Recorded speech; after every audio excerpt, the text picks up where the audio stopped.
Makinig, mga Filipino senior citizens. Gusto nyo bang makasali at makakuha? Gusto nyo bang mag-apply dito sa Expanded Centenarian Act cash benefit na 10,000 piso? Narito ating tutunghayan mula sa NCSC ang kompletong detalye, proseso, requirements. Paano nga ba ito makukuha? Hold up.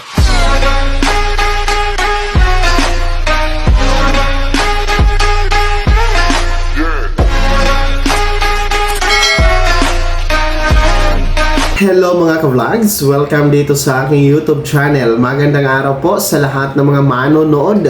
Saan po kayong dako sa mundo? Kumusta kayo mga ka-vlogs? Para ito sa inyo, mga senior citizens, yung mga nasa milestone age na para maka-apply at makakuha ng 10,000 piso na cash benefit mula sa gobyerno sa ilalim ng NCSC. Atin pong pakikinggan ang NCSC sa kompletong proseso at detalye paano ito mai-apply, ha? Mamaya-maya po yan. Pero bago ang lahat, kung bago ka pa lang dito sa aking YouTube channel o di kaya hindi ka pa nakasubscribe, i-click nyo muna ang ating subscribe button na nasa baba. Huwag niyong kalimutan na pindutin ang notification bell. Ilagay niyo po sa all para naman updated kayo sa lahat ng mga videos na aking i-upload. So eto na ha, pakinggan po natin mga lolo at lola ang NCSC, no, na si Dr. Mary Jean Loreche, ang ating OIC Commissioner Chairman ng NCSC po, no, dahil i-discuss na po ang kompletong detalye, proseso, so, paano nga ba maka-apply at makukuha itong Expanded Centenarian Act cash benefit na 10,000 pesos. So halimbawa po, meron na po sila dalawang secondary ID o isang primary identification. Ano po ang susunod na gagawin ng ating mga senior citizen na 80, 85, 90, 95, Commissioner? Opo, napakaganda ng tanong na yan, Cathy. Kasi nga naman, heto, application form pa lang tayo at ID. May application form po yan. Kasi hindi po siya, ibig sabihin na ikaw ay milestone ager na 80, 85, 90, 95, automatic ibibigay, hindi. Kailangan i-apply. So may forms tayo sa ating website. Pwede po yung ma-download, www.ncsc.gov.ph. Pag sinearch po ninyo yan, andun yung form, application form para dito. O kaya naman, yung mga hindi techie nating mga nakakatanda kagaya ko, pwedeng dumiretso yan sa ating OSCA o kaya sa ating Social Welfare Development Officers at magpatulong sila doon. So pag nagawa na nila yung application form kasama nung kanilang ID na isi-xerox yan, heto ngayon ay i-verify ng ating OSCA at saka LSWDO. Pero bago yan, meron din tayong sinasabing full body photo, no? Pwede nakaprint lang yan siya sa ating A4 at saka syempre yung photocopy ng kanilang mga ID. Yun lang, ganun kasimple talaga upang sila ay mabigyan ng kanilang benepisyo. Okay, so pag nasubmit na, ipaprocess po yan, hindi agad-agad makukuha na pag submit mo, mabibigay na sa inyo ang inyong cash gift, Commissioner. Ako hindi. May proseso yan. Kasi tayo ay, we have to follow rules by the COA, by the Commission on Audit, by the Department of Budget and Management. So, pag ito ay inyo na pong naproseso doon sa inyong OSCA o kaya sa inyong LSWDO, dadaan po yan sa opisina ni Mayor. Kasi kailangang magbigay sila ng endorsement na nagpapatunay na kayo ay nandoon nga. At heto ngayon, kasama ng inyong mga papeles, ibibigay yan sa aming regional office. Hindi na po kayo ang magbibigay niyan. Ang atin na pong mga OSCA o sa opisina na ng LSWDO o ng Mayor. Ifo-forward po yan sa ating regional office. Buong Pilipinas, meron po tayong regional offices. Andun din po yan sa website natin. So kunyari, dyan sa Region 7, ang alam ko po, ang kanilang opisina ay nandyan sa IBP building sa Capitolio. Sa Cagayan de Oro, meron din po tayong opisina sa may Nazareth Nazareth. Meron po tayo dito sa NCR na opisina din. So doon po yan, ifo-forward nila. Pagdating po doon, pag na-validate ng ating mga regional officers, ito po ay siguradong okay na, gagawa po sila ngayon ng payroll. Hihingi po sila ng pera sa central office dahil hindi pa naman tayo regionalized. So pagdating po yan dito sa aming opisina, amin niyang i-check ulit na hindi ba doble ang applicant or claimant. Kasi baka sa Region 6 nag-claim siya, pumunta siya ng Region 10, nag-claim din siya doon. So kailangan natin na i-validate din, i-cross-reference. If everything is in order, ang pera po ay i-download natin sa ating mga regional offices via their land bank current accounts na local, and then heto ay magsischedule ng payout. Ibig pong sabihin, ipapaalam sa inyo kung kailan kayo pupunta, kung saan na munisipyo ba tayo o sentro tayo pupunta para sa araw ng pagbibigay ng ating benepisyo. Okay, Commissioner, ito pong buong proseso na ito mula sa pagsasubmit. Halimbawa, ngayon ko po sinubmit. Ilang araw po ang proseso bago ko po makuha yung aking cash gift?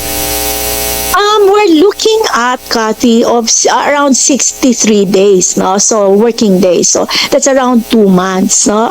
63, that's 30, tama. That's around 2 months from the time you applied and completed yung iyong requirement. Subalit, kung heto naman ay kumpleto na at maayos at nagkaroon na ng payout plan ang regional office kasama na nung kanilang master list, yan po ay mas mapaaga kaysa 63 days.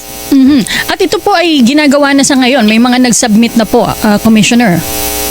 Meron na, Kathy. Tayo'y natutuwa kasi tayo ay tuloy-tuloy ang pakikipag-ugnayan sa ating mga regional offices at sila naman ay aktibong nakikipagtulungan sa ating mga local government units. Kung titingnan natin advance information sa ating mga nakakatanda, we are planning to conduct the first payout nung mga nag-birthday nitong January 1, 2025 hanggang February 15 siguro 2025 o baka no, I'm sorry. So January 1, 2025 hanggang January 31, 2025 claimants, plano nating mag-payout sa third week ng February. So yun namang February 1 na magbo-birthday o kaya naman nag-birthday na ng February 1, doon naman natin ibibigay ito pagdating ng March. So we are trying to do it on a monthly para hindi masyadong matagal at mahaba yung antayan ng ating mga beneficiaries. Commissioner, ito pong ibibigay nyo, cash po ba o cheque? Paano po yun? Kailangan ba may account yung senior citizen? Cash ito, Miss Cathy, ang ibibigay natin na 10,000. Pero darating ang panahon, isa sa aming pinag-aaralan yan, na baka po pwedeng i-Gcash, i-Paymaya, o kaya naman i-download sa LGU, o kaya naman diretsan sa kaniyang account, no? Lalo na kung meron naman na siyang account talaga, yung mga cash card or mga pension cards nila, we are still working on that. Pero sa kadahilanan na bago ang implementasyon ng programa na ito, gagawin muna nating cash na 10,000 iaabot sa ating claimant. At saka Kathy, kailangan alam ng mga ating mga beneficiaries na doon sa araw ng payout, dahil may schedule naman kayo, magdala na po kayo ng photocopy ng inyong OSCA ID or kung ano mga ID meron kayo, at heto, photocopy na plus ang original kung ano yung inyong nasubmit doon sa initial application at nitong inyong photocopied ID, kasi pipirmahan niyo po yan sa harap ng paymaster natin pag abot ng pera sa inyo. Okay, Commissioner, ito po ay dadaan sa LGU. No? Paano po masisigurado ng NCSC na hindi po ito magagamit sa pamumulitika? Dahil alam po natin, lalo-lalo na, election year po ngayon. Ay, napakaganda niyan. Sa totoo lang, Kathy, hindi siya idadaan na yung pera sa kanila pupunta. Kasi ang magpi-payout nito ating mga tauhan sa komisyon. So kami po ang siyang magbibigay at mag-aabot ng ating benepisyo sa actual na claimants. Okay, so mabuti po yan. Hindi rin naman po apektado yan ng eleksyon. Halimbawa po yung iba po kasi 'di ba bawal magbigay ng pera pag-election, exempted po ba yung cash gift ng sa expanded Centenarian Act, Commissioner? Kasama yan, Cathy, sa parang tinanong mo na rin na, di ba, ang ating tinatawag na yung Senior Indigency Program na allowance ng ating mga nakakatanda, kahit na may eleksyon, binibigay pa rin. So, heto din, being a social program, exempted po ito sa election ban. Natanggap na po natin sa araw na ito at tayo'y nagpapasalamat, Cathy. Tayo po ay nagagalak at we are very grateful and appreciative na nag-grant po ng COMELEC yung ating pong kahilingan na ma-exempt po tayo sa election ban para sa pagbibigay ng ating expanded centenarian and the centenarian cash gift sa ating mga nakakatanda. Commissioner, yung pong mga naka-waitlist, paano po ang sistema? Kasi nabanggit nyo po, yung mga birthday ng January, February mabibigay. Paano po yung mga naka-waitlist? Pwede na po ba sila mag-submit ng kanilang aplikasyon o iintayin pa nila mag-Disyembre? Pwede na silang mag-submit, Cathy. Nasa provision nga natin yan 4 to 6 months prior to your birth date for the milestone agers 80, 85, 90, 95. Pwede na nga mag-submit ka agad 4 to 6 months prior to your birth date. Pero dahil nga, sinabi ko kanina, ang mula March 17 ng 2024 hanggang December 31, 2024 ay walang pondo, pwede na silang mag-submit din po ng kanilang mga application at yung kanilang requirements. Kasi po, tayo ay nag-represent na sa DBM, nagbigay na rin po tayo ng sulat, humihingi ng pondo para sa kanila. So that, pag tayo ay nabigyan ng pondo para dyan, then hindi na mahirap para sa ating beneficiary.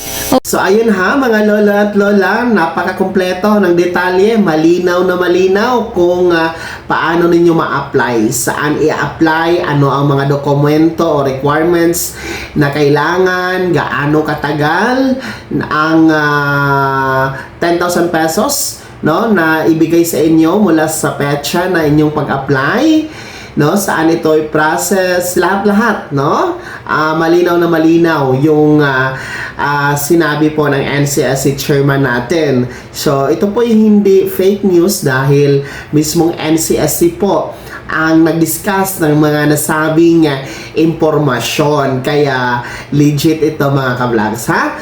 Kaya mag-apply na po kayo, punta na po kayo sa OSCA office na nasa LGU ninyo, ha? At nang magabayan po kayo doon, ma-assist kayo sa inyong aplikasyon at nang makakuha ng 10,000 piso na cash benefit bigay ng gobyerno sa ilalim ng NCSC. Kaya naman mga senior citizens, sino ba sa inyo dito ang nakapag-submit na ng application sa OSCA? Sino sa inyo dito ang naka-apply na dito sa 10,000 piso na cash benefit ng Expanded Centenarian Act?